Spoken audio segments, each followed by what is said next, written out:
enfance. Les amis, juste en face de l'Olympia et du théâtre Édouard VII, je vous emmène découvrir une brasserie. C'est une véritable institution ici à Paris, ça s'appelle les Capucines. Et c'est en cuisine qu'on va rencontrer le chef, Karl Lassalle.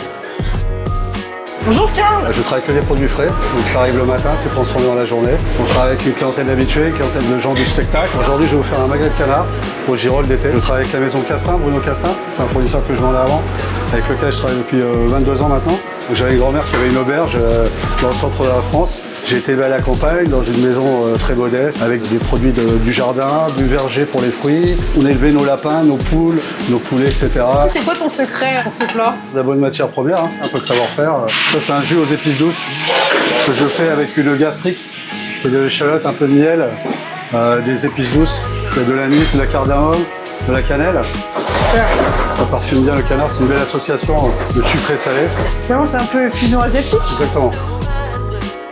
Magret de canard, rôti aux épices douces, girolles d'été, pommes de grenaille. Magnifique. Voilà un plat comme on les aime. On voit que c'est une cuisson vraiment à la perfection. Et ce parfum, incroyable. Bravo Karl, parce que je me régale. Merci beaucoup. Vraiment, j'ai passé un moment incroyable à déguster ce plat-là, qui paraît simple comme ça, puis finalement qui explose en bouche avec plein de saveurs, plein de tendresse, ce qu'on cherche aussi dans une brasserie. Et vraiment, pour moi, tu es le roi du canard. Merci. Waouh, j'adore ce côté intimiste. Ici, on a des espaces qu'on peut clôturer et se retrouver dans un endroit intimiste pour partager un moment d'exception. Et là, on va partir avec Tom. Tom qui est en fait le propriétaire de ce bel endroit et qui va nous raconter un petit peu son histoire et surtout des anecdotes. Bonjour Tom. Bonjour.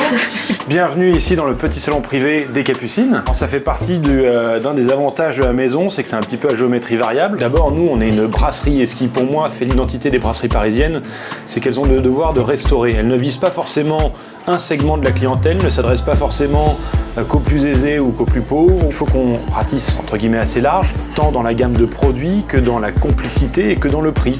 Et c'est ça ce qui a fait notre succès par le passé, c'est ce qui, j'espère, fera notre succès à l'avenir. Ce qui était assez intéressant avec ce titre de maître restaurateur, c'est qu'on n'a pas dû se mettre en conformité ou faire d'efforts supplémentaires ou de changer radicalement d'orientation stratégique ou commerciale. En fait, on s'est rendu compte qu'on était déjà maître restaurateur en fait depuis des années, qu'on adhérait à ces valeurs. C'est gourmand, ça a l'air hyper appétissant, il y a de la glace, il y a du chocolat. Oh là là là là. Je retourne en enfance. Une expérience simple et pleine de saveurs mais authentique et surtout remplie de surprises. La brasserie Le Capucine, c'est un endroit que je vous recommande si vous passez dans le secteur du 2e arrondissement de Paris, entre l'Olympia et le théâtre Édouard VII. N'hésitez pas à venir découvrir cette brasserie.